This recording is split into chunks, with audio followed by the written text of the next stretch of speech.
Boa tarde, pessoal. Hoje é 17 de setembro de 2020, 5 horas e 5 minutos. Estamos aqui para a gente trabalhar o livro Conversa sobre Terapia, que é um livro de 150 páginas, mas ele é pequenininho e as letras são grandes, então a gente está dividindo em três datas de 50 páginas. Hoje a gente vai Semana passada fui eu que trabalhei, facilitei, né, o estudo. Hoje a facilitadora é a Gabriela Queiroz, que generosamente preparou o material. E eu tenho também que lhes informar que o nosso projeto de extensão foi aprovado em 3 ou 4 correções. São coisas técnicas assim que eu estou fazendo. Eu passei a tarde fazendo essas correções, eu vou mandar para o parecerista. O parecerista diretamente responde, entendeu? Então não é algo que nem precisa passar na reunião da Câmara de Extensão, que acontece uma vez por mês. Então já foi aprovado mediante 3 ou 4 detalhes técnicos, né? Definição do público-alvo, tem que esclarecer porque esse público-alvo foi escolhido assim, esclarecer alguns aspectos de metodologia, são coisas técnicas, tá? Eu fiz hoje à tarde, só que quando eu gosto de fazer uma coisa, deixar sentar um pouco a poeira para amadurecer. Amanhã eu acabo de dar uma conferida, né? Eu já mando para o parecerista, ele vai responder, imagino que no transcurso da semana que vem. E a gente tem que definir um cronograma, né? Porque no projeto inicial era o mês de setembro, né? Nós já estamos em setembro. Eventualmente vai ter um atraso de um mês, alguma coisa assim, que a gente vai abrir inscrição. Ponto de vista para nós que já estamos vivendo, não vai ter grande diferença. Eu estou pensando só em deixar, para quem quer ter certificado, ter 75% de presença, né? Forma de reforço. Aí, de repente, até a gente pode fazer uma consideração do pessoal de presença do encontro de estudos, né, gente? Depois até a gente pode discutir ainda hoje como é que fica a questão do YouTube, né? Eu acho que às vezes o YouTube é uma ferramenta de socialização, né, gente? Mas aí não tem é, sei lá, acho que é um plus, né? Enquanto projeto extensionista é um grupo de estudos, né, presencial que eu digo é de contato, né? A gente pode conversar ainda hoje, se vocês quiserem até comentar. Eu acho que quem está afim de estudar, vai estudar online ou vai estudar no YouTube, né? Mas para ter certificação da universidade, né? Porque o YouTube a gente não tem controle, né? Entendeu? E nem acho que a gente demandaria ter pessoas para fazer um fórum no YouTube. Eu acho que aí, nessa segunda etapa, acho que eu não dou conta. Talvez fosse até para uma terceira etapa, de repente, fazer uma monitoria só para o YouTube, fazer uma página onde as pessoas preencheriam alguns resumos, mas eu acho que até acho isso muito democrático. Mas eu acho que uma terceira etapa, né? Eu acho que para essa segunda etapa, já que é um processo evolutivo, havendo 75% de presença, a pessoa tem a certificação da universidade. Presença que eu digo é justamente no aqui e agora, né? Uma forma até de estimular as pessoas a se organizarem. Quem não puder se organizar vai poder assistir às aulas no YouTube. Digo e repito, o mês passado teve 3.700 horas de acesso no YouTube, gente. Fiquei assim, quero agradecer a todos e todas, porque é sinal de que o pessoal realmente está assistindo aos vídeos, entendeu? São 20 vídeos, 3.700 horas é muita gente, né? Assistindo, né? Então, fiquei muito contente. Eu acho que isso demonstra uma socialização do conteúdo e mostra que a pessoa não está necessariamente a fim de certificado, ela está a fim de aprender, né? Agora, quem conseguir se organizar para consolidar o encontro online, para ter presença de 75%, aí tem certificado, né? Que é uma presença de uma carga horária de qualquer curso, né? Que você faça. Né? E depois, talvez numa terceira etapa, a gente pode até pensar em sofisticar o YouTube, criar uma rede de monitores.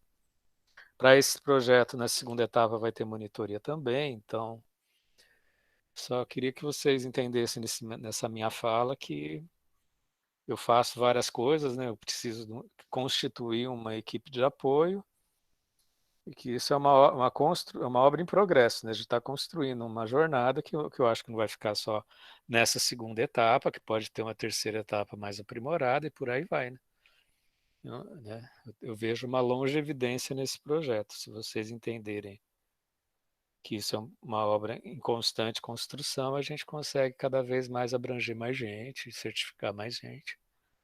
Mas para algo que vai começar daqui a 15, 20 dias ou 30 dias, é o que eu humanamente dou conta, é a gente continuar nesse encontro que a gente está fazendo, seja síncrono ou assíncrono, e já dando condições para quem estiver síncrono ter certificação, né? Depois, sinceramente, gente, se vocês me perguntarem se eu consigo pensar em uma semana como dar certificação para quem está assíncrono, eu não consigo, não, tá, gente? Eu tenho o meu lado acolhedor, mas eu demando um vagar, né? Até pela responsabilidade que é ter um projeto extensionista na Unifesp, demanda um vagar para amadurecer as ideias, né? Eu consigo dar conta para a próxima semana e a gente fazer as correções que são feitas e a gente entender que isso é um processo, né? Entendeu? Como é um processo de um trabalho de 2 livros que vai acabar em torno de março, abril, e para uma terceira etapa a gente pode ter mais expansão, ter mais oficialidade, enfim. Não sei se tem sentido para vocês. Alguém quer comentar alguma coisa antes da gente entrar no estudo?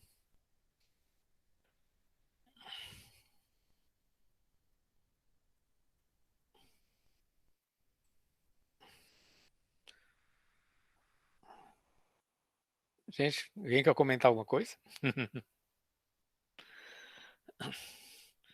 Para nós que estamos vivendo essa experiência, não muda praticamente nada, porque são os encontros online.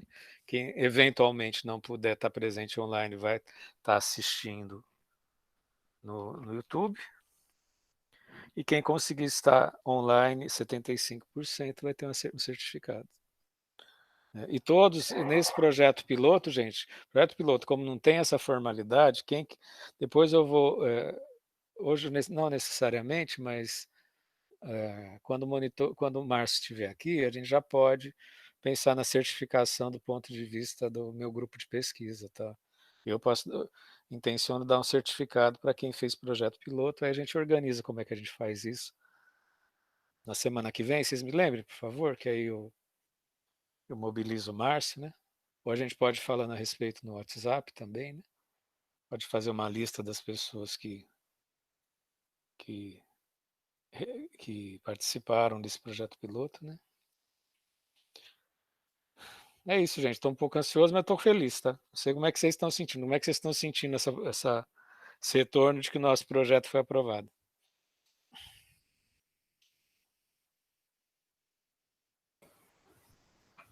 Eu acho bem bacana, interessante a gente ter essa aprovação. E isso mostra realmente a importância, né, do grupo, dos estudos. E eu acho que fortalece muito qualquer ação que a gente for fazer aqui como um grupo, né, com relação aos estudos, enfim. É muito positivo, né? Muito bacana. É como, né, a gente saiu aí da informalidade, né? E aí, no momento que nós estamos realmente construindo como um grupo, enfim, muitos projetos, enfim, coisas novas podem surgir a partir disso, né? Então, eu Sim. acho que é o começo de uma jornada aí bem interessante, bem bacana. Eu reforço a felicidade que não teve nenhum questionamento de conteúdo, entendeu? O projeto foi considerado aprovado. Tem 3 ou 4 detalhes técnicos, que é esclarecimentos, são esclarecimentos técnicos, né? E aí eu vou estar conversando com o parecerista, talvez na semana que vem já esteja tudo corrigido, senão às vezes ele pede mais um outro aprimoramento, uma devolutiva, enfim. Mas do ponto de vista de mérito, né, o projeto foi aprovado, né? Então queria agradecer a... Professor, Oi, diga, Glória, querida. o que são esses detalhes técnicos? Desculpa a minha ignorância, mas assim, o que Não, é seria? tipo assim, é colocar... Não, vou até mostrar, peraí, eu mostro, fica mais fácil. Peraí. Peraí, onde é que está aqui? Aparecer. Deixa eu ver. É coisa simples, não é? Peraí, cadê? Resultado, projeto de extensão. Peraí. No resumo, eu não pus a metodologia, porque tem o item metodologia, entendeu? Que eu coloquei metodologia, certo? Ele está pedindo para, no resumo, colocar também a metodologia. Eu tinha colocado. A gente define o número de vagas e as categorias. Por exemplo, aluno de graduação, aluno de pós, comunidade em geral, profissionais da área da saúde. Tem várias categorias, tem quase infinitas categorias. E tinha uma categoria que era a comunidade em geral, que é algo que abre, que ele pediu para explicar por que eu fui o significado dessa categoria. Eu tinha colocado um item que era avaliação para os estudantes, de fazer uma resenha final e depois autoavaliação. O retorno dele ele pediu para explicar, porque eu acho que em geral isso não tem em projeto extensionista. Eu vou até retirar isso. Vou só colocar o critério que é a presença, entendeu? Eu estou colocando isso porque por que o estudante vai ter que fazer uma resenha e profissional não vai ter que fazer resenha? Eu comecei a pensar assim, entendeu? Porque tem várias categorias, tem estudante, tem profissional, tem técnico, enfim, eu tinha estabelecido umas 5, 6 categorias. Eu vou até tirar essa questão de avaliação. Mas eu acho que a presença é importante para uma oficialidade e para ter certificado.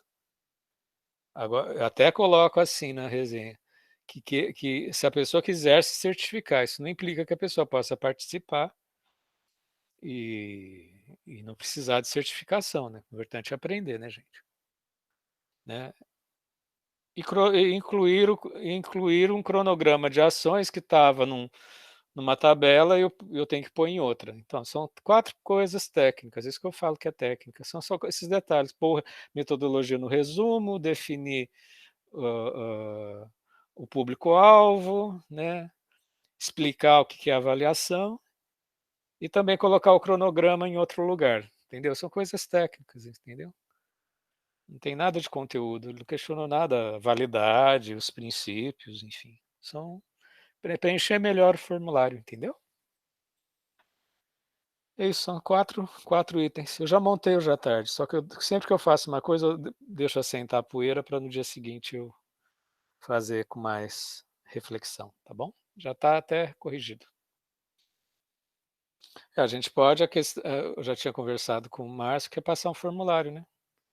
A cada encontro a pessoa preenche aquele formulário do Google Docs, que a pessoa clica e já vai computando a presença, né? Entendeu? Aí já fica tudo automático, né? Para ter a certificação, né, gente? Aí é questão da oficialidade, né, gente? Entendeu? Isso não implica que as pessoas não participem, né? E, obviamente, pode até ter excepcionalidades que a gente pode conversar, né? A gente pode desenvolver critério. E não é uma coisa tão a ferro e fogo, né? Nós somos um grupo, a gente está aqui para dialogar, né? Agora, assim, isso evita o que acontece muitas vezes, que vocês nem sabem, naquelas palestras que a gente fazia online. Por exemplo, já teve palestra com 100 inscritos e aparece 60 pessoas, entendeu? E aí tem 40 pessoas que, se a gente não tiver um critério rigoroso, vão ter certificado sem participar de nada, entendeu? A gente não está falando, esse tipo de discurso não é para o nosso núcleo aqui, que é um núcleo engajado, que a gente vai abrir o leque para o Brasil inteiro, entendeu, gente? Oficialmente. Eu tenho certeza que esse nosso núcleo fundador, né, é um núcleo que vai se organizar, já está organizado. Então, essa questão de presença, eu acho que não é para a gente. Entenda que a gente vai abrir inscrições para todos os campos da Unifesp, isso vai ser divulgado em todas as Unifesp, então aí precisa de alguma forma de regulação, entendeu? Entenda que eu tenho expectativa de que nós sejamos, as 40 pessoas do grupo inicial, a gente vai ser uma referência, né? Só que aí abre o leque, né? Então a gente tem que ter, o único critério que tem é 75% de presença para ter certificado no momento que a gente cria uma oficialidade, no momento que não é um grupo grupo maravilhoso, mas, entre aspas, com uma certa ironia, clandestino, né? Não oficial, né? Um grupo maravilhoso, mas não tem oficialidade. No momento que oficializa, tem que ter um mínimo, eu acho que tem que ter um mínimo critério de presença, tá, gente? Né? Então, eu digo e repito, essa questão da presença, eu acho que nem é para nós. É para quando a gente abrir as inscrições, né? Entendeu? Que a gente já tem uma empatia, a gente já tem uma história, né? Quando um colega nosso falta, até a gente sabe porque falta, enfim. Né? Deu para entender, deu para entender, pessoal? Sugestão? Então podemos começar com agora com vocês a magistral apresentação da Gabriela Queiroz. Nossa, eu gostei do magistral. Eu acho que dá uma retumbância assim, né? Um brado Gostei. retumbante. Bem, boa tarde a todos. Eu fiquei com o segundo capítulo, né, que vai página 50, página 100. E obviamente, para chegar nesse segundo capítulo, eu tive que passar pelo primeiro, né, que foi na semana passada, que o professor fez a introdução. E eu até queria comentar algumas coisas que eu achei interessante no primeiro, para eu conseguir entrar no segundo, né? Que foi a questão da postura do psicólogo, né? Que se comenta que é importante que haja muito respeito com relação a esse cliente, a esse paciente. A fenomenologia, ela não é uma teoria, né? Então, isso fica muito claro no primeiro capítulo. Então, quando a gente estuda um fenômeno, a gente não está munido de uma teoria, de uma abordagem psicológica específica, né? E aí tem uma questão que é colocada no livro que é bem interessante, né? Fala assim, como poderemos lidar com a existência do paciente, que é o fenômeno, se formos para a sessão munidos de uma teoria de psicologia que já se sabe previamente explicar os fenômenos. Então, dá a entender como se as abordagens fossem caixinhas, né? E aí, conforme o paciente fala, eu tento encaixar essa fala dentro de alguma teoria, enfim. De toda forma, eles comentam que não é errado. O conhecimento ele é importante também, né? Porque as teorias, elas explicam o pensamento do homem, mas que não vai ser a base da fenomenologia.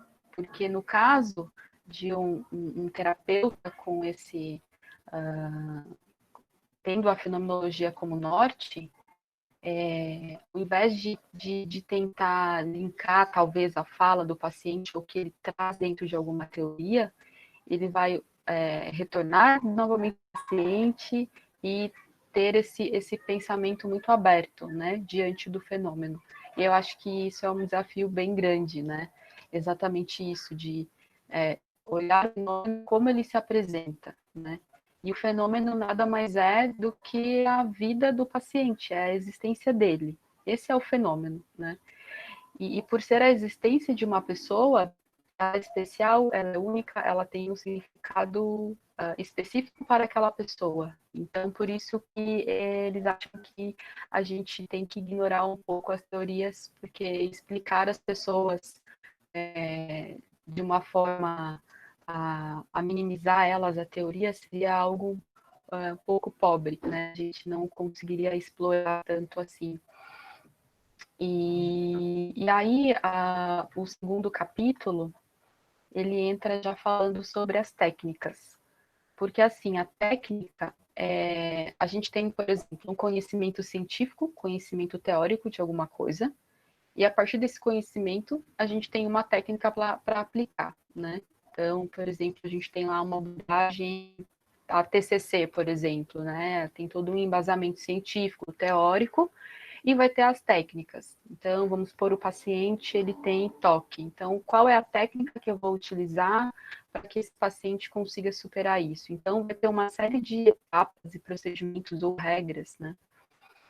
E na fenomenologia, essa prática técnica, nesse sentido tecnológico, como diz no texto, ele não existe, né? A técnica para o terapeuta na fenomenologia, ele entraria mais no sentido de o jeito do terapeuta de estar na sessão. Então, na verdade, ele vai ter um jeito de estar na sessão, um jeito de trabalhar, um modo de se adequar a cada paciente, às tratativas que surgirem. E como o fenômeno da existência é algo tão peculiar para cada pessoa, então a gente acredita que esse cenário terapêutico ele vai ser sempre único. Por mais que eu tenha, sei lá, 10 pacientes e todos eles me tragam a mesma problemática, mas ainda assim vão ser por causas diferentes, motivos diferentes, eles vão estar em contextos diferentes, eles lidam com isso de formas diferentes. Então, o que vai mudar é o meu jeito de lidar, né? E aí ele fala que é muito importante também a gente trocar experiências com outros terapeutas, né? Com relação à técnica. É importante a gente estar em constante feedback com outros profissionais da área também. E aí, se a gente escolher, né, o que ele chama de Dasein análise, né, para trabalhar, a gente não vai trabalhar com base em nenhuma teoria. E isso é um pouco desesperador a princípio, porque a gente sente a necessidade de ter uma abordagem específica, uma teoria, para a gente meio que se refugiar, né? E aí tem uma pergunta que é bem interessante. Como falarmos em ciência quando o trabalho que fazemos se fundamenta nos pressupostos da fenomenologia, né? Então, ela joga esses questionamentos, né? Até porque na fenomenologia, a fenomenologia não é uma técnica e não tem uma técnica específica. Mas se não tem uma técnica, né, não tem uma teoria, de onde vai se derivar esta técnica? E aí, o que ela fala, que é bem interessante, é a questão de a gente lidar com o fenômeno da existência, né? A gente não lida com o psiquismo em si, porque esse sim precisaria de uma técnica psicológica específica. Mas a gente lida com o fenômeno da existência, e a existência, ela é única, né? Ela é especial, não tem como eu mensurar, enfim. E aí, por conta disso, uma teoria científica ela não é nem ponto de partida e nem de chegada da fenomenologia. Na verdade, a fenomenologia ela vai buscar o que? É a especificidade. Então, o paciente na sala, a gente vai tentar entender os fenômenos que vão aparecer, né? E aí, e esses fenômenos que aparecem vão ser exatamente muito da fala, dos medos, das angústias, tudo que surgir, isso são os fenômenos que emergem, são os fenômenos que aparecem, né? E se a gente, como eu comentei anteriormente, né, se a gente tem uma teoria, obviamente isso facilita o nosso trabalho, mas acho que a gente acaba fugindo um pouco de ter esse olhar especial, atento, né, específico para cada vida humana. E acho que a gente vai acabar preocupando muito em categorizar e padronizar, enfim, e esquecer que, na verdade, o fenômeno ele está na nossa frente, ele está aparecendo e a gente precisa exatamente olhar para aquilo que se mostra, né? Para aquilo que está à nossa frente. E uma questão interessante, porque assim, muitas teorias elas tentam ir muito a fundo, né? Tudo que está oculto ou no subconsciente ou coisas que nem o paciente sabe que ele sabe, enfim. E aí a gente tenta ir muito a fundo, né? Nessa coisa toda oculta. E, na verdade, o foco da fenomenologia não é esse. Pelo contrário, o que emerge, o que está à mostra, é um conteúdo tão relevante quanto, né? A gente consegue trabalhar com isso que está surgindo. E eu acho que a partir do momento que a gente tem esse respeito, essa empatia, que é isso de Rogers, né, que traz muito, o paciente ele vai se sentir à vontade para ir trazendo tudo o que dói nele, né? Todas as questões que ele se sente inseguro, e aí as coisas vão emergindo, né? Ao longo do tempo, a terapia ela vai sendo um espaço de confiança, de troca, né? E aí esse é o intuito, ao longo da terapia, cada vez mais se enriquecendo nesse sentido, essa troca entre terapeuta e paciente, e aí que a fenomenologia, né, os fenômenos vão surgindo. E a questão principal é essa, né? É a existência do paciente. E tem uma questão bem interessante que traz no livro, que seria sobre a terapia, né? O significado da palavra terapia. E terapia vem do grego e significa servir, honrar, assistir, cuidar e tratar. E aí traz o exemplo, por exemplo, de plantas, né? As plantas a gente cuida delas, a gente vai, rega, cuida bem ali do ambiente, algumas plantas precisam tomar mais sol, outras não, né? Aí traz o exemplo também das crianças, o quanto os adultos, né, precisam estar envolvidos no desenvolvimento das crianças, né, orientando para que elas consigam ter um desenvolvimento pleno daquilo, né, assim, que elas consigam desenvolver o potencial delas. Então, tudo isso eles chamam de cuidados terapêuticos, que na verdade seria devolver, recuperar, resgatar para aquilo que é cuidado algo que diz respeito a ele e que por algum motivo foi perdido ou prejudicado. Ou seja, favorecer que aquilo de que se cuida retorne mais plenamente aquilo que se espera dele ou que é próprio dele. E então, o cuidado terapêutico é justamente isso. A gente tem um paciente que ele talvez esteja perdido, prejudicado por alguma questão, e a gente faz esse cuidado, né? Esse tratamento como uma planta, né? A gente vai regando e vai cuidando para que ela própria se fortaleça e consiga se reerguer, né? Consiga cuidar de si mesma e alcançar o seu caminho. Então, e o que o terapeuta cuida, né? Nesse sentido, a gente cuida exatamente do fenômeno da existência. Então, quando o paciente vem e fala sobre os seus sonhos, sobre os seus ganhos, sobre as suas perdas, né? Ele está no momento em que ele talvez acho que essa coisa da fala, né, ele começa a ter consciência da própria existência dele. Quando ele fala, ele está reorganizando as suas ideias, ele está trazendo à tona coisas que são doloridas, mas que precisam vir. E aí, a partir do momento que ele vê tudo aquilo, ele consegue ver que essa é a existência dele e que ele precisa se dedicar e precisa cuidar de tudo isso. Porque o grande problema de hoje em dia é que as pessoas, a gente no geral, né? A gente cuida de muita coisa que na verdade não é importante. Então a gente está sempre ligado em coisas, fatos e, enfim, e situações que não são essenciais. E aí quando fala da sua própria existência, do seu cotidiano, ele começa a se perceber. Então, ele começa a voltar para si. Então, ele pode começar a cuidar de si.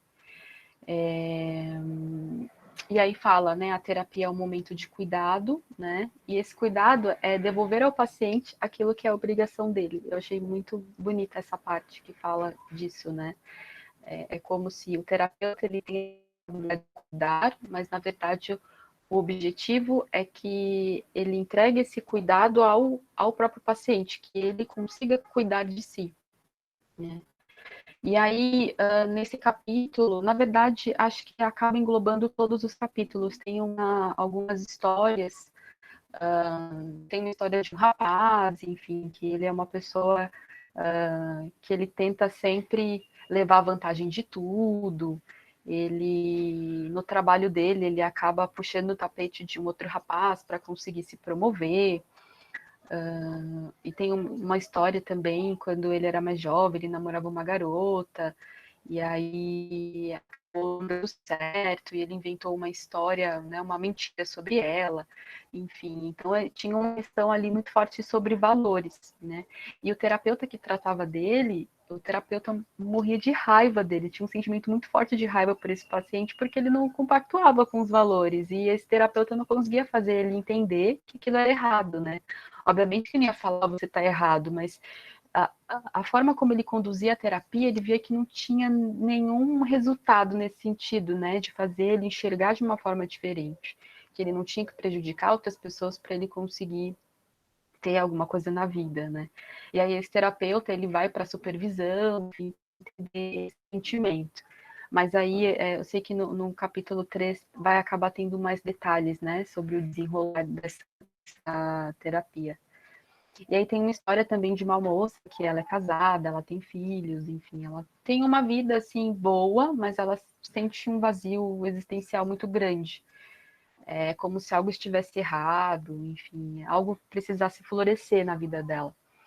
E aí é muito bonito ver todo o desenrolar da terapia, porque ela traz questões, alguns momentos, questões da adolescência, em que ela se envolveu com o rapaz, que é justamente esse rapaz da história, da outra história, e ela optou por não continuar o namoro, porque ela não concordava com atitudes dele, com relação a caráter, e ele inventou uma história horrível sobre ela, que ela não prestava, enfim, aquilo impactou muito na relação dela com o pai dela teve uma briga, assim, terrível com ela chegou a ir embora para os Estados Unidos, para a casa de uma tia, passar uns tempos lá, então a vida dela mudou muito.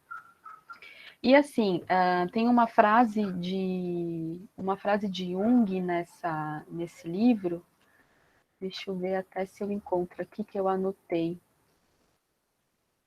Ele fala assim: há problemas na vida que não são solucionados, são ultrapassados. E aí o caso dessa paciente é muito isso, assim, o passado não dá para mudar, na adolescência dela não dá mais para voltar. Mas é muito legal porque a terapeuta ajuda a voltar naquele momento a ver as coisas de forma diferentes. Então, assim, na época que ela sofreu tudo aquilo, foi muito marcante para ela, porque ela só lembra da briga, ela só lembra das amizades que sumiram, ela só lembra do negativo, ela ficou com aquela marca. E a terapeuta começou a ajudar ela a ver o que ela não enxergou na época, que na verdade ela teve ajuda de outros amigos abandonaram, mas ela teve ajuda de outros amigos que gostavam muito dela, que acreditavam nela, que conheciam realmente ela e sabiam que aquilo que falavam sobre ela não era verdade. Ela teve apoio do irmão dela, que defendeu ela na briga com o pai. Ela teve ajuda da mãe. Ela teve a oportunidade, né? Acabou indo para fora do país, mas isso acabou sendo uma oportunidade, porque ela estudou fora, ela aprendeu inglês, enfim. Então, assim, no meio de tanta coisa ruim, teve algumas coisas boas que aconteceram nisso tudo, né? E assim, teve pessoas que ajudaram ela e tudo mais, mas ela não conseguia enxergar, né? Ela só enxergava o negativo. E aí foi muito bacana, porque tem uma parte que fala, né? O terapeuta é comparado a uma lente de aumento, que amplia para o paciente o que este ainda não consegue enxergar sozinho, e que seria bom que ele enxergasse. Por melhor que seja a capacidade de ampliar de uma lente, a possibilidade de ver tem que ser da pessoa. Então, por mais que o terapeuta, ouvindo toda a história, consiga pontuar também que teve momentos importantes, momentos bons naquilo tudo, que depois, até pelo fato de ter viajado e ter estudado inglês, depois ela começou a trabalhar como professor, enfim, surgiram oportunidades para ela no momento atual. A terapeuta ajudou ela também a superar tudo isso, né? A ver de uma forma diferente, mas a pessoa que tem que ver, né? Então, assim, o terapeuta dá as ferramentas e vai ampliar o olhar da pessoa em alguns pontos, mas aí a pessoa que escolhe ver, né? Esse caso do rapaz, né, que tinha problema aí com relação a caráter, a valores, né? Eu acho que é um caso bem complicado, né, para qualquer terapeuta. E eu acho que tem que ser, sim, trabalhado em supervisão, né? Mas, enfim, eu acho que no capítulo 2 é isso, né? As anotações que eu fiz, que eu achei bem relevante. E eu gostei bastante. Eu já apreciava bastante aí a fenomenologia do pouco que eu tive, e esse livro realmente trouxe questões complexas, mas de uma forma muito didática, né? Muito simples. Então é isso, pessoal. Agradeço a atenção aí de vocês.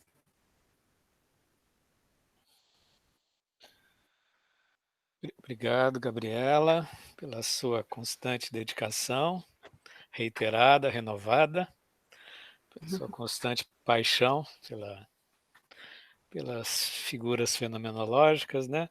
Só queria, eu também li, gente, queria pontuar, compartilhar algumas preciosidades dessa leitura. Vim com vontade de compartilhar. A primeira questão de fato psíquico, né, gente? A gente precisa entender que isso que é a pedra in, fundadora da psicologia, que é você conseguir, você propor que exista um fato psíquico, e que exista um fato, um ato psíquico, que existe essa instância inaugural da alma, na qual ao redor todos os fenômenos da alma vão ser constituídos, né? Isso daí é uma criação científica, como se você transformasse a alma num objeto. Existe o fato psíquico que você vai estudar. Esse fato psíquico que dá origem à neurose, dá origem à psicose, dá origem aos recalques, dá origem a todos os comportamentos que você vai estimular, o que você vai fazer cessar de acordo com a demanda do cliente seu, né? Isso do ponto de vista da fenomenologia, é uma invenção, uma abstração. Porque o fenômeno da vida ele não se dá a partir de você transformar a vida num fato psíquico, as emanações do ser humano num fato psíquico, né? Existe a dimensão da existência que não se curva a um objeto científico, por mais nobre que ele seja, no caso, o psiquismo ou o fato psíquico, né? E mesmo que esse seja, como eu disse, o elemento fundante da psicologia, né? Então, assim, para quem, diante da fenomenologia, o indivíduo pode ter dois sentidos. Não, ele não leva em conta que existe fato psíquico e aí considerar que é uma abordagem mais simplista, ou então, ao contrário, dizer que na medida em que vai cuidar da vida como aparece, do fenômeno da vida, ela vai dar conta daquilo que a própria psicologia convencional não dá conta. Então, aí, de acordo com o teu referencial, com a tua propositura de vida e de carreira. A fenomenologia ela dá conta da vida como aparece, que isso é algo vasto, é algo bem mais complexo do que simplesmente você cartesianamente estudar um fato psíquico no laboratório, por exemplo, né? Já que a vida não se reduz à sua objetivação, né? Então, é esse dilema, esse princípio, esse referencial primordial que a pessoa precisa ter para entender a complexidade da fenomenologia, principalmente no contexto clínico. Ao mesmo tempo que é complexo, pois desde Russell a fenomenologia busca ser a ciência das ciências, que vai dar conta daquilo que a ciência objetivada, matematizada, né, categorizada não dá conta, né? A vida é muito mais uma categoria psíquica, não sei se eu estou conseguindo ser claro, né? Ao mesmo tempo que é mais complexo, é mais superficial. Isso não quer dizer, é mais de superfície, melhor, mais de superfície, isso não quer dizer que seja superficial. Para um aluno que está aqui, uma vez eu fiz uma pergunta para um aluno muito inteligente, que inclusive está nessa sala, eu perguntei o que é mais profundo, o que é mais difícil de acessar, o inconsciente ou a superfície da pele? Perguntei para o aluno que está nessa sala, eu acho que eu também perguntei para a turma inteira uma vez. Perguntei para a turma inteira também. Perguntei para a turma inteira. Por quê? Porque aí está todo um desenho paradigmático de duas grandes correntes, né?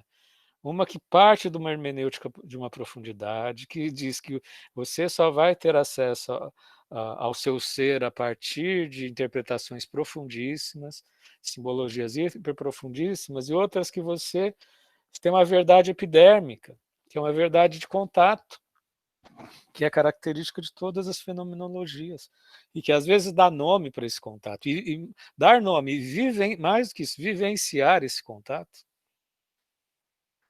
né? É às vezes mais complexo, porque é quando a pessoa tem que se desocultar. A palavra-chave que nesse livro está falando o tempo inteiro é da desocultação, né? Espaço terapêutico é um espaço de você desocultar aquilo que às vezes é encoberto por excesso de interpretação. O mundo complica muito a vida da gente. Para você dizer que você quer bem uma pessoa, nossa, você tem que dar trilhões de voltas, passar por trilhões de obstáculos, de estigmatizações para dizer eu quero bem, né? Dar um abraço, agora com pandemia, então para dar um abraço está complicado, entendeu? Porque tem a questão do vírus, entendeu? Do coronavírus, entendeu? Então, às vezes, não é que o mundo tenha. A gente tem que fazer dobras de interpretação, às vezes a gente tem que se desocultar diante da complicação da história da humanidade, né? Diante do processo civilizatório, né? Que ao mesmo tempo que nos trouxe até aqui também nos dá a dificuldade de estabelecer um contato epidérmico, né? Uma verdade epidérmica de superfície que quando a pessoa acessa isso, muitas coisas se desemaranham. Acho que eu falei emaranhado, desemaranhar. É isso aí que eu quis dizer. Entendeu? Então, esse é um outro aspecto. A fenomenologia ela faz uma descrição rigorosa da vida, buscando justamente essa dimensão de desocultar o que era óbvio. Gosto muito daquela música do Caetano. Descobrir que o que estava oculto quando terá sido óbvio. É o espaço das obviedades, das bem-querências, dos afetos, das exposições afetivas que estavam todas emaranhadas. E às vezes, quando a gente vai numa uma abordagem muito interpretativa, a gente vai se ocultar mais ainda. Né? Isso é um risco que se corre. Né? É um risco, não estou falando que isso é uma lei, né? Uma lei que acontece.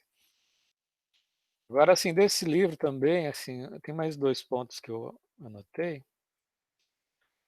Tem o trecho do Fernando Pessoa, na página 58, que eu achei tão bonitinho. Fernando Pessoa é um ser extraordinário do planeta, né, gente?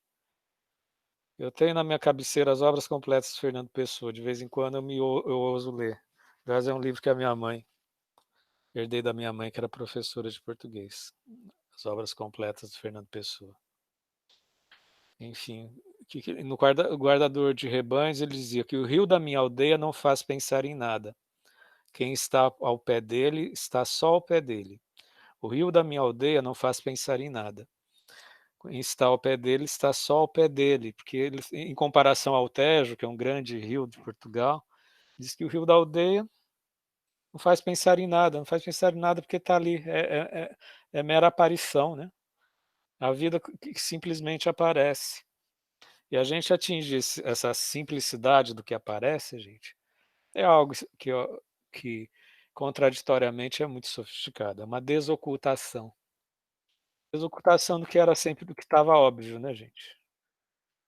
Estava óbvio. Existem obviedades na vida que às vezes a gente tem que dar um mundo de volta para sair, inclusive, dos esquemas de cura, que às vezes não é questão de se curar, isso eu estou até pegando uma frase do Lacan, que eu fiz um curso do Lacan. Entender que não existe cura para o fenômeno da vida de fato. A cura que a gente tem é em cima dessas sobredobras todas históricas, né, que fazem com que a gente se oculte, né? A gente se oculte para a gente mesmo. E tem mais uma questão que eu ia falar. Eu ia falar daquilo que a Gabriela apresentou, que é todo esse desenho, mas muito elaborado. Eu espero que seja verídico desses 2 casos, dessa moça que já na meia-idade, dona do lar e que sofreu um trauma na adolescência de ter tido um primeiro namorado, esse namorado era um cara meio sociopata, ela disse não para continuar o namoro, ele espalhou sociopaticamente um mundo de mentira dela, dizendo que ela se vendia, que ela era prostituta, que ela usava droga, enfim. E o pai deu uma surra de chicote nela. E ela teve que teve que fazer intercâmbio nos Estados Unidos porque ficou insuportável viver na escola, né? Já viu o nível de bullying, né, para uma jovem prostituta e drogada, né? Enfim, ele fez tudo isso pela sociopatia, pela mentira do namorado que se sentiu rejeitado, e que aí o texto mostra o desenho a partir da terapeuta, né, da psicóloga, né, das dificuldades da psicóloga de acompanhar esse moço, que continuava adulto e arrogante, enfim, né? E como vendo que a terapia, enquanto acolhimento, deu condições para que a moça se reinventasse, né? E tem um detalhe aí, reinventar não quer dizer, isso que é assim uma questão ética muito detalhada, não quer dizer que a moça chegar aos 40 anos, você dizer para ela o que ela deve fazer. Ah, não, ela estava frustrada no casamento, dizer, não, libere-se do casamento. Ou então, não, comece a trabalhar, porque você precisa trabalhar. Não é ter esse nível de aconselhamento no qual você transfere a responsabilidade da elaboração da pessoa para o terapeuta, né? E o terapeuta vira guru, né? Isso é muito perigoso. É muito perigoso porque aí você transforma o processo terapêutico em cumprimento de tarefa, né? O terapeuta um, um empreiteiro que vai indicar o que deve ser feito numa obra, né? Não é isso, não é isso. Acho que eu achei muito precioso isso de lembrar que ninguém sabe o que o outro deve fazer da vida. Ninguém sabe. A pessoa tem que criar condições para que a pessoa emerja, né? Para que a pessoa apareça. Isso também acontece em sala de aula, gente. Acho que o fato de ser docente é, com o tempo, aprender a criar condições para que a classe apareça, né? E às vezes aparece, às vezes tem um efeito de conjunto bacana, às vezes não tem. E também é um aprendizado constante, né, da questão do encontro. Então não é dizer nem o que a classe, nem o que o cliente, nem o que o teu colega de trabalho, que você está no RH, né, dizer o que você tem que fazer. Imagina você ter uma abordagem fenomenológica no RH, né? Então até me veio assim esse lampejo na cabeça. Deve ser algo bem contraditório, né? Que, né, o papel do psicólogo em RH é bem crítico, né? Enfim. Então, são essas as leituras que eu fiz. Eu acho que é um texto que, na suavidade dele, evoca questões epistêmicas da abordagem fenomenológica, questões éticas da prática clínica. Eu acho muito precioso. Independente do pessoal que ser psicólogo ou não, porque eu sei que tem outros profissionais aqui. Levanta a questão de como a gente se desocultar, né, na vida e como criar condições para que os outros se desocultem, né? Deixa eu ver aqui. Alguém quer comentar alguma coisa, gente? Hoje eu li, eu fiquei entusiasmado com o texto, né? A Paula quer comentar, Paula? Ela falou que o Fernando Pessoa lembra um conto zen. Você quer comentar, Paula? Oi, professor. Eu vou colocar o link aqui com esse conto. Acho bem bonitinho. Não dá para colocar aqui o conto no chat. Vou colocar o link. Ok. Enquanto a Paula põe o link, mas alguém quer comentar, seja a leitura ou seja a percepção do que foi compartilhado, porque às vezes não foi possível ler, mas o que a Gabriela e eu falamos já dá para a pessoa compartilhar uma percepção, né? Professor, Oi, Daniela. me ouve? Eu não tô com o áudio muito bom. Sim, estou ouvindo. Ótimo. Eu fiz a leitura e eu gostei muito. Eu queria compartilhar assim, o que me chamou a atenção, que foi ali ele retoma o caso, né, daquele suposto paciente que já vinha sendo falado na inicial do livro, né, que é aquele moço aparentemente psicopata. E ele traz essa outra personagem, né, que seria um outro, enfim, um outro extremo, de certa forma, né, que é essa personagem que sempre passaram por cima dela e tal. E eu gostei muito, o que me chamou muito a atenção foi a diferença de sentimentos que essas duas figuras despertam no terapeuta, né? Por humanos que somos, né? Obviamente. E a diferença de postura também, enfim. Mas eu acho que independente da postura terapêutica que a gente tenha, algumas questões, né? nos mobilizam de maneira diferente. E eu achei isso muito interessante, me fez refletir bastante, né? O quanto aquele paciente, supostamente psicopata, nos mobiliza de uma maneira, nos mobiliza sentimentos socialmente tidos como negativos, né? A raiva, que é, né, enfim, a frustração mesmo de não perceber melhoras, de perceber que está fazendo de tudo e só descobre mais lados obscuros dessa pessoa, enfim, e não vê nenhum resultado positivo. Enquanto, eu não sei, eu fiquei com essa sensação, enquanto a moça lá mostrava uma evolução com a psicoterapia, e isso, né, causava uma alegria, obviamente, na psicoterapeuta, causaria em todos nós, né, que ela vai tomando consciência de si mesma e vai se apropriando da sua história e vai modificando aquilo que, enfim, e se sentindo melhor consigo mesma. Aquele outro anterior, né, ele vai, quanto mais passa o tempo da terapia, parece que mais coisas negativas se vai descobrindo dele e mais isso desanima o terapeuta, mais isso causa raiva, causa uma série de sentimentos no terapeuta. Isso me fez pensar muito, assim, como algumas situações vão nos desafiar muito mais, assim, como não existe um protocolo para ser um bom terapeuta, porque algumas coisas vão nos tocar muito mais, principalmente aquelas que desafiam as normas sociais e aquilo que a gente acha certo, ou aquilo que é mais correto, moral e eticamente, enfim. Bastante reflexiva nesse sentido. Muito bom, Daniela. E aí, gente, o problema é do cliente ou é da gente quanto terapeuta? O problema é dos alunos ou é do professor? O problema é da pessoa que você gosta ou de você que tem, às vezes, uma consciência mais fenomênica da vida? O problema é de quem, gente?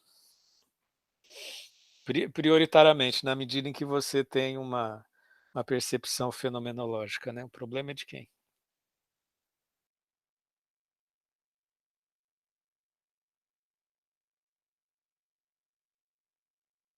Não sei se problema é a melhor palavra, a responsabilidade, eu acho até melhor, né? Problema é uma coisa muito mecânica até, né? O fenômeno da vida é a gente se responsabilizando pela própria vida e pelos contatos, né? De quem é a responsabilidade?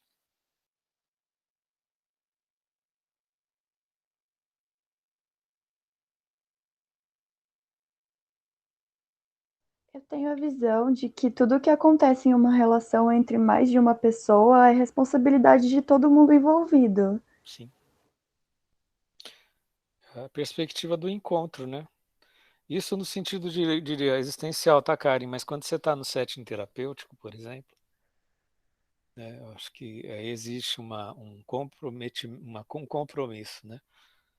É inevitável, por mais que haja uma congruência, por mais que você tenha empatia, quando você está numa relação de você responde a um código de ética, sabe qual a diferença de ser psicólogo, de ser coach, ou de ser guru, ou de ser qualquer outra coisa que se proponha a ser cuidado?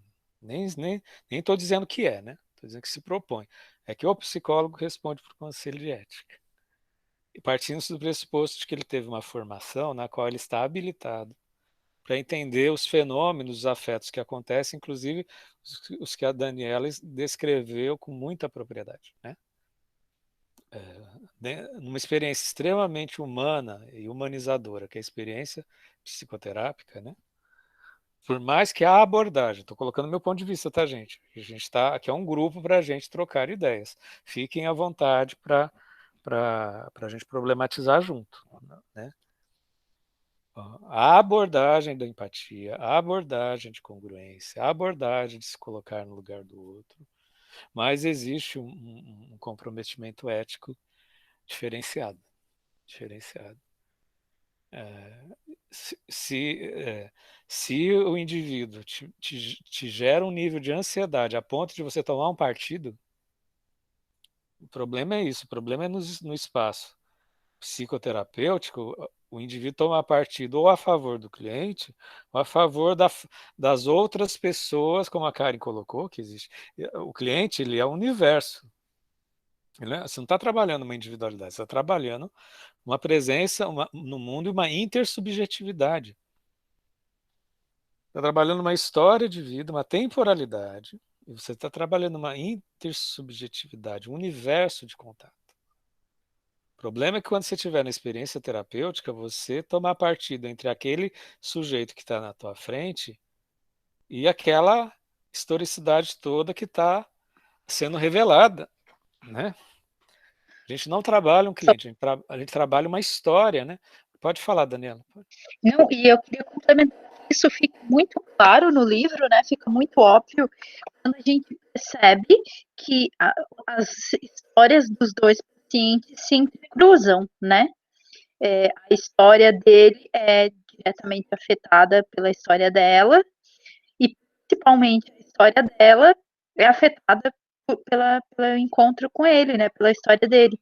Então, isso nos faz pensar também como o nosso cliente não vem sozinho, ele vem com uma série de relações, né, de pessoas com as quais ele cruza e as quais ele afeta e pelas quais ele é afetado, né? Então, o nosso cliente está aqui para um processo terapêutico, se relaciona com uma série de pessoas que podem estar em outras relações psicoterapêuticas, enfim, a gente implica toda uma rede de relações, né? Por isso, né? Se o vínculo afetivo, né, compromete, dá a ilusão de que é você em confrontação com uma outra pessoa, é a falta de compreensão, o esquecimento de que você está trabalhando uma rede de afetos, né? E aí você pode abstrair um partido. Estou a favor do que a pessoa faz, no caso, o texto é muito ético porque mostra os dois riscos. Mostra o risco. Na verdade, mostrou a solução ética da terapeuta, né? Porque ela estava encantada pela moça, com todas as dificuldades que ela tinha, as opressões, encantada que ela poderia, assim, passar uma tarefa para a moça fazer e fazer uma escolha de vida por ela, como mostrou o outro lado, que é quando ela estava justificadamente irritada com outro sujeito. Mas não é a questão dela tomar partido, entendeu? A partido, se ela não conseguir em supervisão ou no contato com ela mesma, a terapeuta, de elaborar esse tipo de afeto, é melhor transferir o atendimento para outra pessoa, entendeu? Né? Porque se ela for escolher, se ela for dizer o que é melhor experiência de vida, o que é melhor ser humano, porque na verdade a pessoa está escolhendo, pode correr o risco de escolher o que é melhor ser humano para trabalhar como psicóloga, onde a pessoa vai investir a energia dela de psicóloga, né? Aí toda a abordagem centrada na pessoa, todo o fundo humanista, fenomenológico, vai por água abaixo, que aí começa a emergir um viés de preconceito, né? Se você não conseguir manter a sua esperança de que o indivíduo está na sua frente, pode se reorganizar, né, a partir do referencial dele, encaminha essa pessoa para um outro terapeuta, porque isso está mexendo com questões profundas suas, né? A Vilmara disse assim: desocultar o que era óbvio diante da profundidade, desocultar o que era óbvio diante da profundidade. Como criar condições para que os outros se desocultem quando aquele outro fica muitas vezes em um processo de defesa, gente. O elemento de defesa, essas tensões afetivas são inevitáveis em qualquer relação humana, quanto mais no contexto, né, dos contatos psicoterapêuticos, né? E a pessoa não está se defendendo do terapeuta, ela está se defendendo dela mesma, né, gente? Ela está se elaborando, né? É um trabalho, né? de nós mesmos pela nossa existência, ou seja, a questão do contato dela com ela mesma. A Daniela ainda é categórica, muito bem, né? Por isso acho muito difícil acreditar em ser psicoterapeuta sem supervisão e terapia pessoal. Dizem ser esse o tripé da psicanálise, mas penso que deveria ser o tripé de toda a psicologia, né? É. E eu acrescento mais um, que é estudo filosófico. Sem psicoterapia, sem supervisão e sem estudo filosófico. Entendeu? Acho que a gente que está na abordagem humanista, a gente tem esse fundo do vivido, né? Você vai trabalhar com fenomenologia sem ler Merleau-Ponty? Você vai trabalhar com questões temporais sem ler Heidegger? Você vai trabalhar escolha sem estudar um Kierkegaard ou Sartre? Né? Acho que tem que ter até mais, né? Quanto mais humanista a abordagem, mais estratégias, né? Principalmente para quem está na clínica, né? Quem está na clínica. Enfim. É o que a gente faz agora. A gente está lendo esse livro que é simples, ele mobiliza um mundo de afeto, né? Não sei se vocês sentem, o nosso grupo tem perseverado, porque eu tenho um pouco um degrauzinho de verticalidade do ponto de vista administrativo. Mas enquanto ser humano, acho que na nossa horizontalidade de ser humano, tenho certeza que está todo mundo continuando a fazer esse grupo porque está crescendo, né? Não é só um conhecimento, uma flor na lapela no, na camisa, assim, não. A gente está crescendo, né? Essas leituras estão mobilizando afetos. Eu me sinto hiperestimulado de fazer a leitura. Então, eu estou no bom sentido, cheio de fichamento que eu tô acumulando, né? Né? A única, desse ponto de vista, a minha responsabilidade é ter um degrauzinho desse tamanhozinho acima da questão administrativa, institucional, como é que eu faço o projeto, como é que eu coloco as coisas do ponto de vista de viabilizar para a Unifesp, mas eu estou aqui vivenciando o encontro, né, na horizontalidade do contato, né? Acho que é por isso que o grupo está continuando, né? Acho que todo mundo está se disponibilizando afetivamente, porque está todo mundo crescendo, né? Cada leitura. Mais alguma partilha, gente? Esse texto que é simples, a gente às vezes a facilitação é rápida, mas ele evoca muito afeto, né? É rápida e intensa. E a Gabriela fez muito bem a facilitação. Mas eu acho que evoca tanto conteúdo, gente. Eu fico mexido com esse texto, com esse livrinho. Então, você perdoa o diminutivo. É um livrinho que um mundo de gente indica. Um mundo de gente indica. Não é à toa. Eu estou muito feliz de ler esse livrinho, que é pequeno espacialmente, mas que afetivamente é um gigante. Né? O professor, eu tenho uma dúvida assim com relação a esse termo Dasein, né? Que chama Dasein Análise. Sim. E, enfim, eu achei interessante porque o texto ele traz isso, né? O Dasein, o ser aí, vem aí o ser no mundo, né? E o ser com. Sim. Eu achei interessante porque no caso do rapaz, né? Que ele está sempre trapaceando, sempre querendo levar vantagem, tem uma parte que fala assim: se existir é ser com o outro, que forma triste é essa de levar o outro consigo na vida? Nossa. Então, achei uma forma bem ilustrativa de explicar esse ser com, né? Talvez acho que a forma como a gente se relaciona com o outro, como a gente vê o outro, enfim. Não sei se o senhor poderia falar um pouco mais sobre o Dasein, né? Porque para mim é tão complexo, mas pareceu simples esse ser com dentro desse contexto, né? Explicado pela história do rapaz, enfim. Eu acho assim, nas minhas leituras que eu vejo do Heidegger, né, até para nós que somos brasileiros, né, a gente vive o privilégio de ter um termo intraduzível, né? Que o Dasein, de fato, é um termo intraduzível que não possui correspondência de dicionário na nossa língua, né? É o que você, de alguma forma, está tentando passar enquanto no contexto da rigorosa descrição do vivido do Heidegger, né? A gente vai ler Ser o Tempo, a gente vai ver que é um livro, volume 1, né? A gente vai ver que é um livro que tem um rigor linguístico assim extraordinário para falar da vida que aparece, né?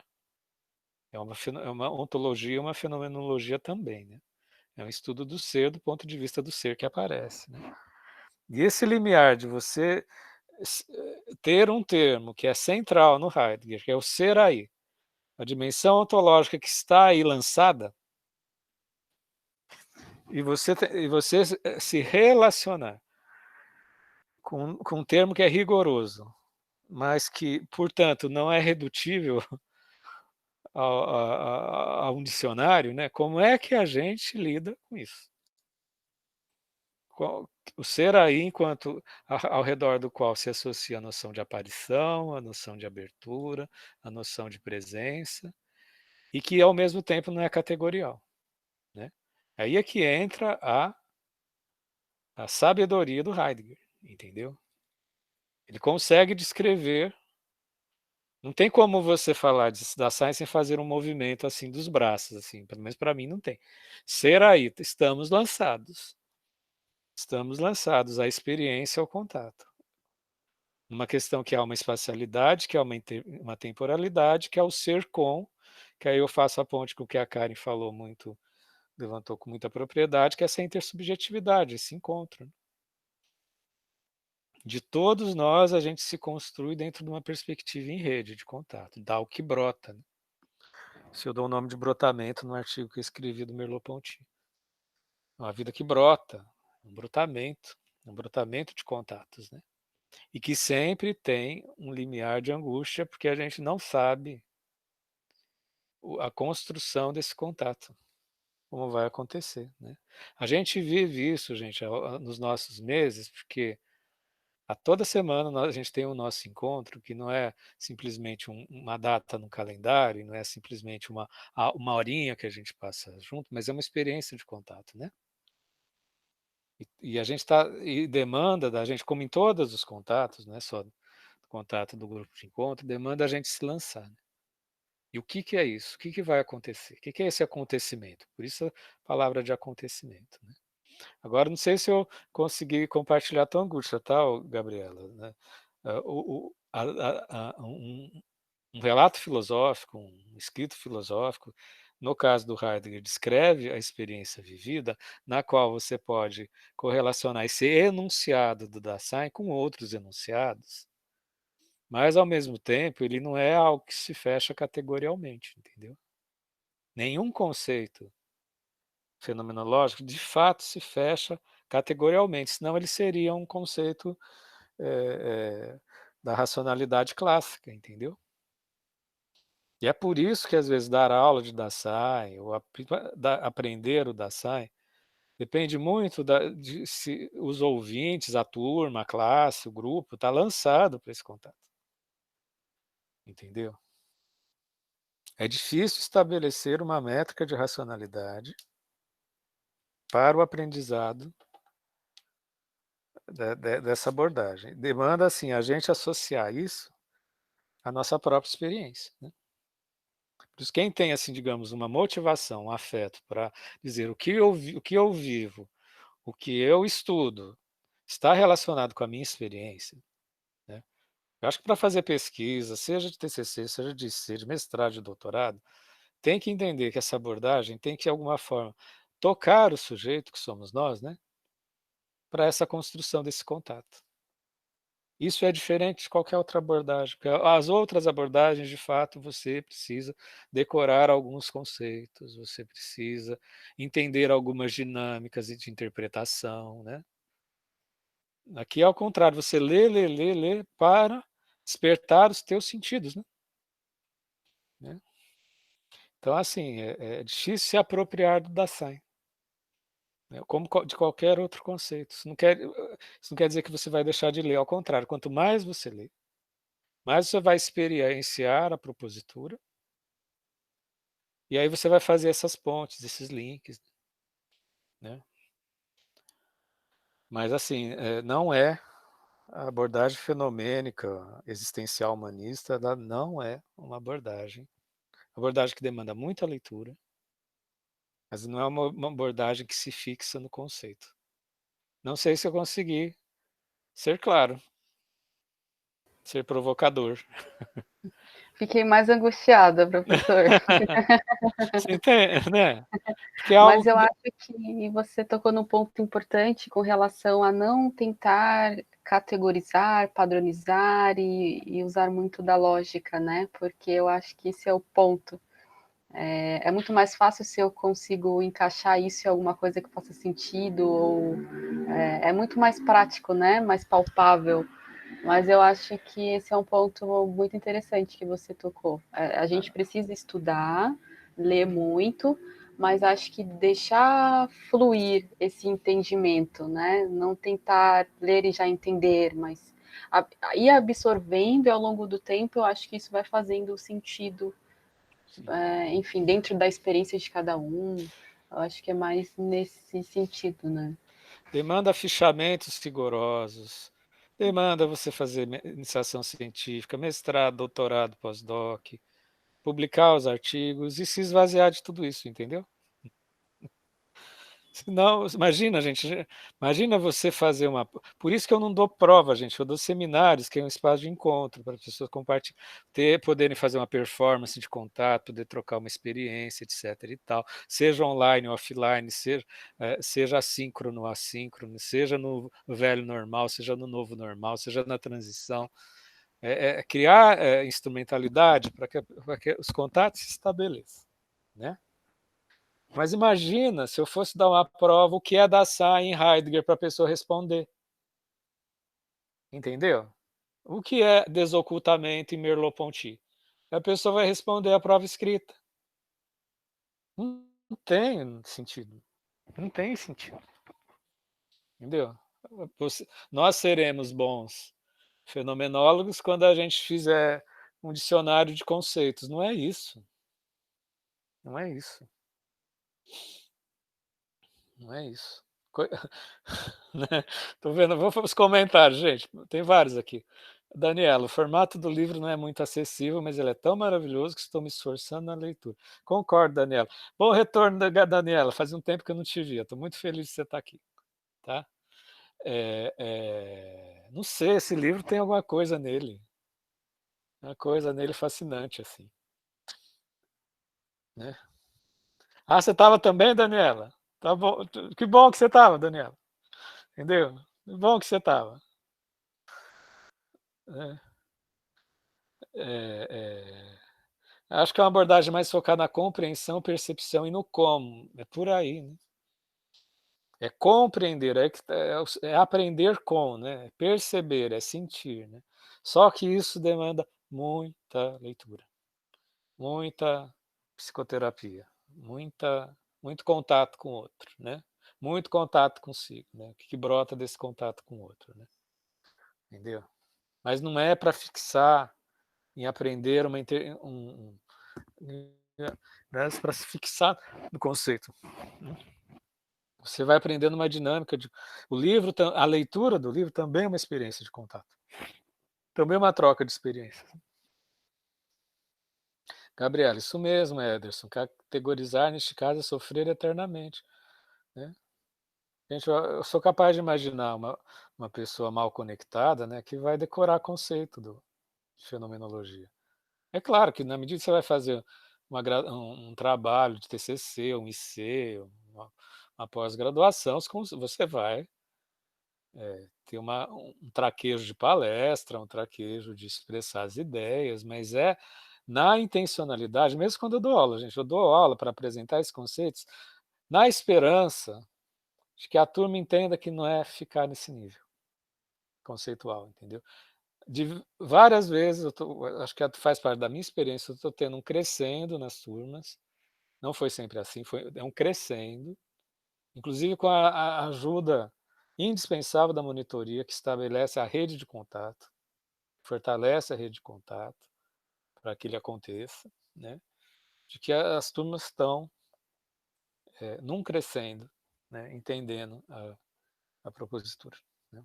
E ao mesmo tempo que eu tenho que resistir a avaliações objetivas do módulo que eu dou, né? Eu tenho que resistir. Eu tenho que resistir, né? Coitado Karen, coitado do aluno que ter que fazer explicar conceito fenomenológico sem o fenômeno. Tá, Karen, tá vendo? Gente, vamos supor que as pessoas, que os filósofos, os psicólogos, ou todas as pessoas que estudam as humanidades, às vezes começam o curso com a intenção de se defender atrás de conceito. É bem possível pensar, gente. Entendeu? Que vou aprender. Tem gente que vai fazer psicologia para se para se auto-resolver. É meio complicado isso, entendeu? É claro que tem uma mobilização afetiva, tem uma disposição afetiva. Eu dei até orientação, eu fiz estágio de orientação vocacional. A gente sabe que os afetos vocacionais são compensatórios, né? Tem muito a ver com traumas e dores. Não tem problema nenhum disso, de você procurar aquilo que de alguma forma vai te compensar e vai te complementar. O problema é você achar que você vai fazer uma faculdade, todos os seus problemas acabaram como faculdade tabajara, né, gente? Não é assim, né? Uma coisa é você mover aquilo, o que a tua angústia existencial te move no sentido criativo de uma carreira. Isso daí se chama vocação, né? A vocação tem que ter um diálogo com a história de vida das pessoas, com os afetos. Não tem? Toda pessoa que vai estudar psicologia e filosofia, porque a questão do ser no mundo tá se ardendo, né? Nas suas entranhas, né? Entendeu? Isso até se chama vocação. Mas o problema é a pessoa achar, não vou fazer faculdade de psicologia para eu me resolver. Eu acabar a faculdade, todos os meus problemas terão acabado. Essa causalidade, né? É que precisa ser dissolvida, essa relação de causa e efeito, né? A vida é um fluxo complexo, né? Enfim. E mesmo assim, eu estou sentindo que a nossa perspectiva de encontro, a gente está conseguindo, né? Construir o nosso ser com, né? A gente tem uma historicidade já do nosso ser com e que com isso a gente consegue, a pretexto de um texto, né? A gente compartilhar o contato, né? Eu acho que isso é o que nos move para os encontros, né? Questões, pessoal, vamos aproveitar que eu acho que esse livrinho, não sei, está me mobilizando muito afeto. Muito afeto. Quem não leu, leia, gente. É um livro que parece muito simples, mas dá para perceber que a Biletati, que é a escritora, ela tem uma grande bagagem. A coisa mais difícil na vida é a simplicidade, gente. A coisa mais difícil. Que é diferente do simplismo, né? Ser simplório, né? Do humildismo, né? É aquela coisa meio ressentida, meio retrógrada, né? A simplicidade que tem esse livro, aconselho a todos a lerem, porque é uma leitura aparentemente fácil, mas de vez em quando solta uma frase que você fica, epá. Questões, pessoal?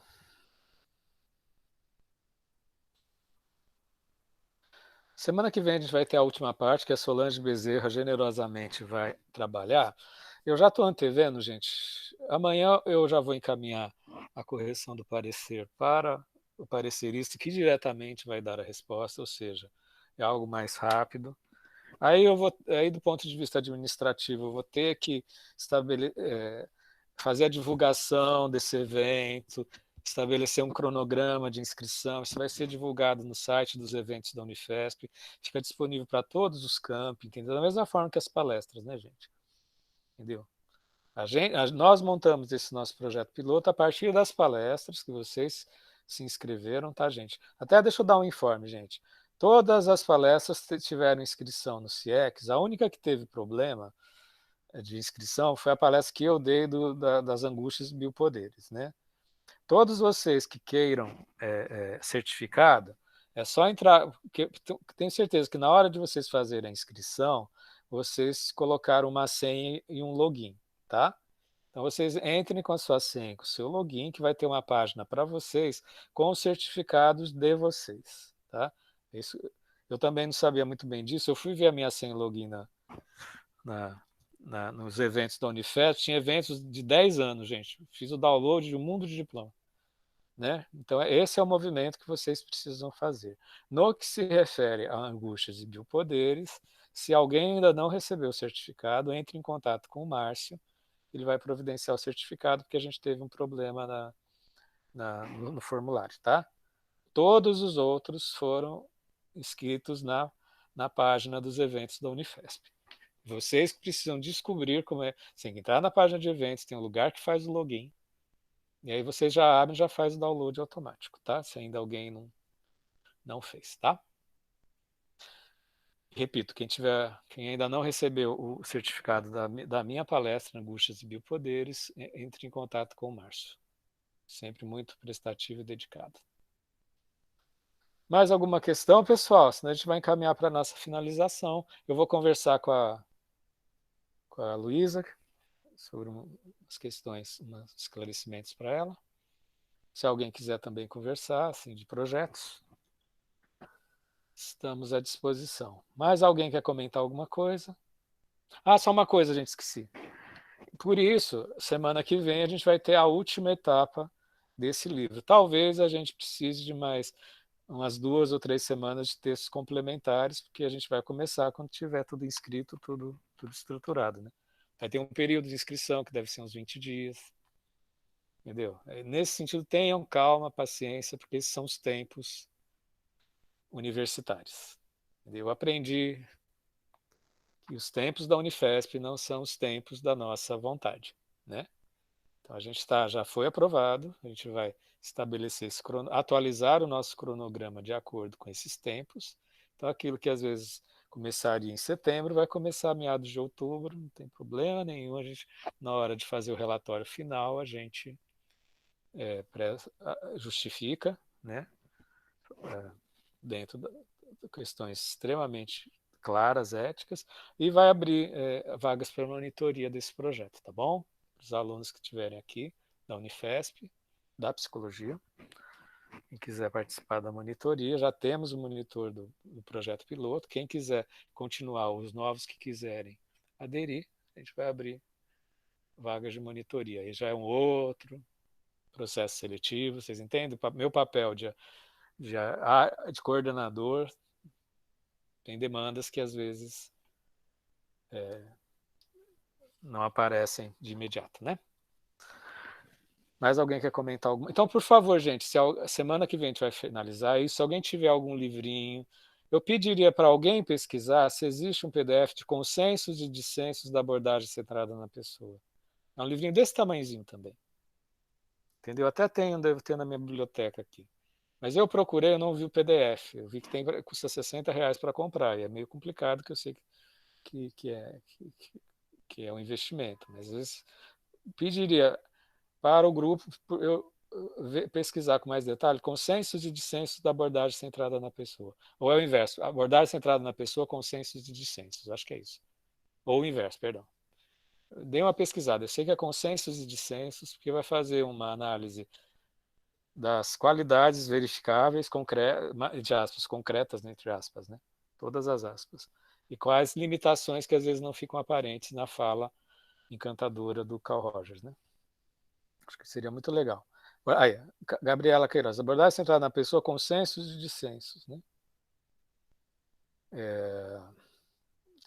Por favor, se vocês puderem pesquisar, ou se tiver algum livro pequeno, para a gente fazer o mesmo esquema de mais 3 semanas, que eu acho que vai ser o tempo de abertura das inscrições, ser o tempo da correção do projeto, são poucos detalhes de correção, tá? Acho que a gente demora talvez mais umas 4 semanas para começar o projeto oficial, tá bom? Em torno de. É o prazo acadêmico, tá? Mais alguma questão? Então, por favor, quem puder pesquisar se encontra o PDF desse livro. E quem puder, talvez sugerir artigos, podem ser 3 artigos interessantes, pode ser um livrinho pequeno, ou pode ser no sentido retrospectivo do Carl Rogers, ou um livro introdutório sobre Heidegger. Tem um livrinho pequenininho que chama O que é Heidegger, né? Quem é, né? Coisas assim para a gente aquecer, porque o Ser e Tempo é um livro denso, fascinante, estimulante, mas é denso. Então, semana que vem a gente vai discutir esse preâmbulo para dar o tempo que a Unifesp precisa para a gente abrir inscrição, fazer as correções, fazer seleção de monitoria, enfim. Tem várias camadas, tá? Mais alguma questão, pessoal? Então, gente, vou encerrar nossa gravação. Abraço a todos online e offline. Continuemos nossa jornada.